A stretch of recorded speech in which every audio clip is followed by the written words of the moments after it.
Come on kill me, come on kill me असं कोण म्हणतायत तर खुद्द उद्धव ठाकरे. आणि कोणाला बोलतायत तर एकनाथ शिंदेंना. कम ऑन किल मी, तुम्हाला उचलून घेऊन जाण्यासाठी. सरळ साधी गोष्ट आहे. हे तर चित्रण आहे त्या चित्रपटामधील अमिताभच्या. मित्रांनो, तुमच्या लक्षात आलं का? आपले विचार कमेंट बॉक्सनं म्हणा. मी जे विश्लेषण केले तुमच्यासमोर, तुम्हाला पटत असेल तर लाईक करा, शेअर करा आणि आपले विचार कमेंट बॉक्सनं म्हणा. वास्तवावर बोलू काहीतरी माझ्या शृंखलेला सबस्क्राईब करा, बेल आयकॉन दाबा, माझे विचार पडले लाईक करा, आपले विचार कमेंट बॉक्समध्ये म्हणा.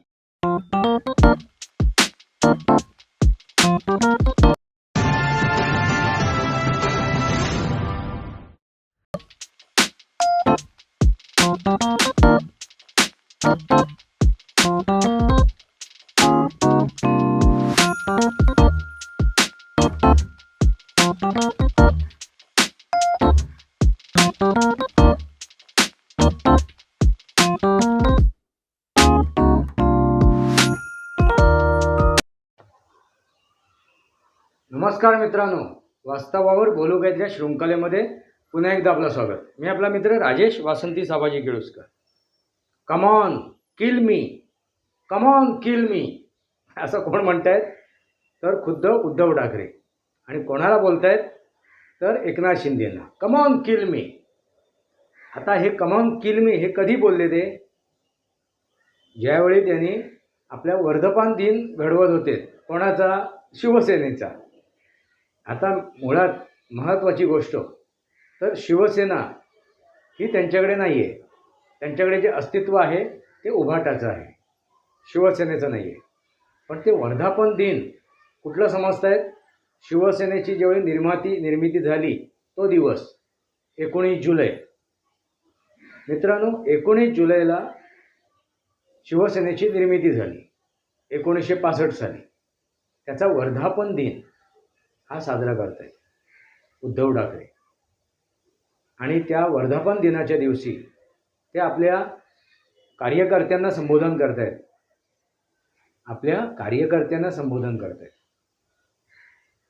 आपल्या संघटनेतील नेत्यांना संबोधन करतायत.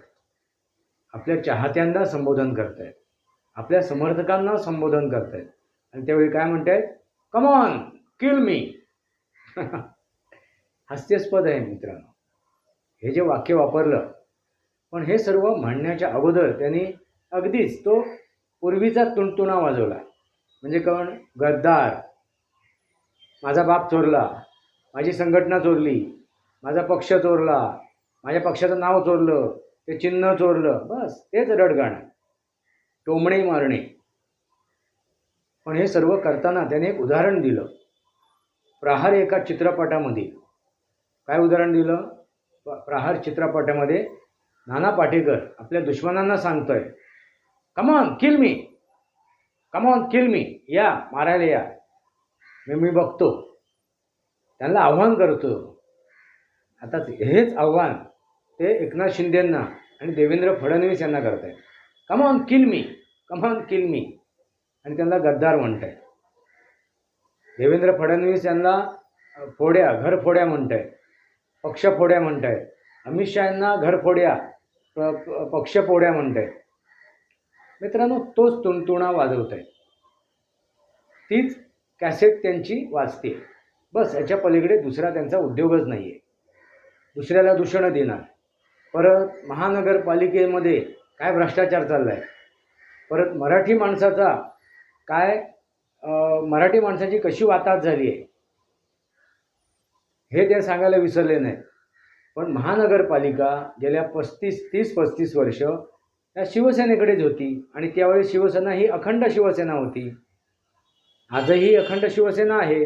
फक्त त्या अखंड शिवसेनेमधून उद्धव ठाकरेंची हकालपट्टी झालेली आहे आणि संजय राऊतांची हकालपट्टी झालेली आहे. आणि त्यांच्यासोबत गेलेले जे कार्यकर्ते आहेत, नेत्यांचे, त्यांची हकालपट्टी झालेली. आणि हकालपट्टी झाल्यानंतर उद्धव ठाकरेंनी एक नवीन पक्ष निर्माण केला आणि त्या पक्षाला एक नाव दिलं. निवडणूक आयोगाने ते मान्य केलं. ते म्हणजे शिवसेना उद्धव बाळासाहेब ठाकरे हा पक्ष. आणि म्हणतात ते काय? आमची शिवसेना ही मूळ शिवसेना. मग जर तुमची शिवसेना ही मूळ शिवसेना आहे, मग तुम्हाला परत त्या शिवसेनेला नाव देण्यासाठी आयोगाकडे जायची आवश्यकता नव्हती, निवडणूक आयोगाकडे, की आमच्या पक्षाला नाव द्या म्हणून. मला सांगा, जर तुमची मूळ शिवसेना आहे, मग त्या निवडणूक आयोगाकडे काय जाण्याची आवश्यकता होती तुम्हाला, की आमच्या पक्षाला नाव द्या म्हणून. आम्ही ह्या पक्षाचं हे चिन्ह म्हणून स्वीकारतोय, आणि चिन्ह काय आहे तर मशाल, दिवटी, आणि हे त्याचे दिवटे. म्हणजे विचार करा मूर्खपणाचा किती कहर आहे. आणि ह्या मूर्खपणाच्या कहरामध्ये आणखीन एक महत्त्वाची गोष्ट मित्रांनो, जेव्हा त्यांनी हे उदाहरण दिलं प्रहारमधील नाना पाटेकरांच्या त्या डायलॉगचं, आणि ते आव्हान करतायत एकनाथ शिंदेंना, अमित शहांना आणि देवेंद्र फडणवीस यांना, त्याच्यानंतर आणखीन एक त्याने उदाहरण दिलं, कम ऑन किल मी असं म्हणतोय मी, पण त्यांना गद्दार ज्यावेळी येतील माझ्यावरती हल्ला करायला, त्यावेळी त्याने ॲम्ब्युलन्स घेऊन यावं. आणि ॲम्ब्युलन्सची जी गोष्ट सांगतायत तो चित्रपट काय सांगतायत तर अमिताभचा चित्रपट. आणि त्या अमिताभच्या चित्रपटामध्ये अमिताभ ॲम्ब्युलन्स घेऊन जात होता आपल्या दुश्मनावरती मात करायला जाताना. आपल्या दुश्मनावरती मात करण्यासाठी अमिताभ हा त्या चित्रपटामध्ये ॲम्ब्युलन्स घेऊन जात होता, की माझ्याकडून मार खाल्ल्यानंतर तुम्ही त्या ॲम्ब्युलन्समधून तुम्हाला जावं लागणार. आणि हे उदाहरण काय देत आहेत, येताना ॲम्ब्युलन्स घेऊन या. म्हणजे किती हास्यास्पद आहे.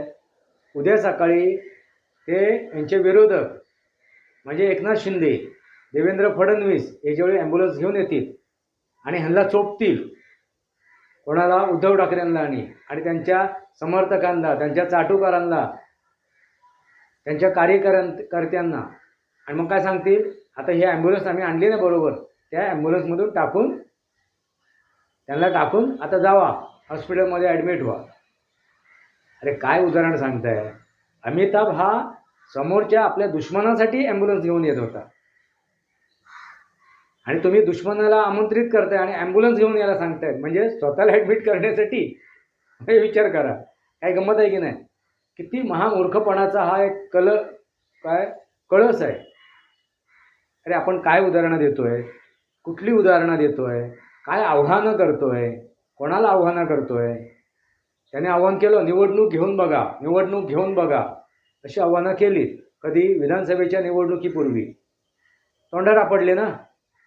भले ते लोकसभेच्या निवडणुकीच्या वेळी त्यांचा वर चष्मा होता, का तर खोटं रेटलं होतं, खोटा नरेटिव्ह सेट केला होता, संविधान बचाव लोकतंत्र बचाव. आणि या उपर त्यांनी मुसलमानांना आवळी घातली होती, त्यांना शीळ घातली होती, त्यांना शीळ मारली होती, त्यांना डोक्यावर बसून घेतलं होतं, त्यांचं तुष्टीकरण केलं होतं. आणि त्यावेळी जे मतदान मिळालं होतं त्यांना लोकसभेमध्ये, ते काँग्रेसच्या पारंपरिक मतदारांचं मतदान होतं. विधानसभेमध्ये सुद्धा जे त्यांचे आमदार निवडून आलेत, ते सुद्धा काँग्रेस आणि राष्ट्रवादीच्या पारंपरिक मतदारांमुळे ते निवडून आलेले आहेत. आणि यांचे जे शिवसेनेचे जे पारंपरिक मतदार होते, ते शिवसेनेकडे गेले, मूळ शिवसेनेकडे, जिला नाव घ्यायची आवश्यकता पडली नाही, त्या चिन्हाची आवश्यकता पडली नाही. त्या निवडणूक आयोगाकडे जाऊन ते आम्हाला ज्या पक्षाला नाव द्या. मित्रांनो लक्षात आलं का, ते मूळचं नाव त्यांच्याकडेच राहिलं, ते मूळचं चिन्ह त्यांच्याकडेच राहिलं, आणि मूळचं पक्ष त्यांच्याकडे राहिला. मग आता पक्षाचे दोन फाट झालेत का नाही, दोन गट झालेत का नाही. मित्रांनो, जर त्यांना दोन वेगवेगळी नावं दिली गेली असती आणि त्या शिवसेनेचं जे नाव आहे, मूळ नाव आहे किंवा ते चिन्ह आहे, ते गोठवलं असतं, तर आपण म्हणालो असतो दोन गट. गंमत आली का लक्षात तुमच्या. शिवसेनेचं नाव शिवसेना आणि त्या शिवसेनेचं चिन्ह आणि तो पक्ष जर तो गोठवला असता आणि निवडणूक आयोगाने दोघांना सांगितलं असतं, तुमची एक संघटनेला नाव तुम्ही सांगा आणि तुमच्या एका संघटनेचं नाव सांगा. आणि जे पूर्वी सुरुवातीला दोघांनी आपापली नावं लावली होती, शिवसेना उद्धव बाळासाहेब ठाकरे आणि बाळासाहेबांची शिवसेना, जे पूर्वीचं नाव होतं, म्हणजे एका आमदारकीच्या त्या निवडणुकीसाठी अंधेरीच्या आमदारकीच्या निवडणुकीसाठी त्यावेळी आपण समजू शकत होतो की त्या शिवसेनेचे दोफाड झालेले आहेत, दोन गट झालेले आहेत. पण इथे मूळ शिवसेना ही एकनाथ शिंदेंकडे, मूळ त्या शिवसेनेचं चिन्ह एकनाथ शिंदेंकडे, मूळ ते नाव एकनाथ शिंदेंकडे. मग ती दोफाड झाली का? नाही. तर त्या शिवसेनेमधून, मूळ शिवसेनेमधून उद्धव ठाकरे त्यांच्या समर्थकांना बेदखल करण्यात आलं, त्यांच्या हकालपट्टी करण्यात आली, त्यांना लाथ मारून घालवण्यात आलं. आणि तेच आव्हान करताय, कम on kill me, come on kill मी. मित्रांनो, तुम्हाला काय वाटते? जी काय उदाहरणं दिली ती उदाहरणं देताना सुद्धा जरा अभ्यास करून विचारपूर्वक द्यायला पाहिजे होतं. दुसऱ्या उदाहरणामध्ये तेच तोंडघशी पडलेत. ॲम्ब्युलन्स घेऊन या, ॲम्ब्युलन्स घेऊन या, म्हणजे अमिताभ ॲम्ब्युलन्स घेऊन आला, तसा एकनाथ शिंदे जर ॲम्ब्युलन्स घेऊन आले तर काय होणार? कोणाला त्या ॲम्ब्युलन्समध्ये पाठवावं लागणार? एकनाथ शिंदेंना, ह्यांनाच. कारण अमिताभ बच्चन ॲम्ब्युलन्स हा विरोधकांसाठी घेऊन येत होता, आपल्या दुश्मनांसाठी घेऊन येत होता. आणि हे सांगतात ॲम्ब्युलन्स घेऊन या आमच्यासाठी, आम्हाला ॲडमिट करण्यासाठी. म्हणजे बघा, अरे उदाहरण देताना सुद्धा आपण विचारपूर्वक द्यायला पाहिजे. नुसती आपली छाती फुगवली म्हणून झालं का? तेच खोटं नरेटिव्ह सेट केलं म्हणून झालं का? ते काय करताय? भावनिक आव्हान करताय, कम ऑन किल मी असं म्हटल्यानंतर उद्धव ठाकरेंना कोणतरी मारायला आलंय आणि मग जनता काय होईल? भावनिक होईल आणि उद्धव ठाकरेंच्या जागे मागे जाऊन उभी राहील. उद्धव ठाकरेंना मतदान करतील. उद्धव ठाकरेंच्या ह्यांना नगरसेवकांना, कारण आता महानगरपालिकेच्या निवडणुका आहेत, त्यांच्या उमेदवारांना निवडून आणतील आणि ते भावनिक होतील, भावनाप्रधान होतील. काय मूर्खाचा बाजार आहे. लोक काय एवढी मूर्ख आहेत का? कम ऑन किल मी म्हटल्यानंतर तुमच्या मागे येऊन उभी राहतील. ठाकरे ब्रँड हा कधीच संपला आहे, याचा उल्लेख मी मागच्या व्हिडिओमध्ये केलेलाच आहे. बाळासाहेब गेले, विषय संपला ना. ते राज ठाकरे तो ब्रँड सांभाळू शकलेत ना, उद्धव ठाकरे तो ब्रँड सांभाळू शकलेत. जे काय रेडीमेड यांच्या पदरात पडलं होतं त्यांना सांभाळता आलं नाही.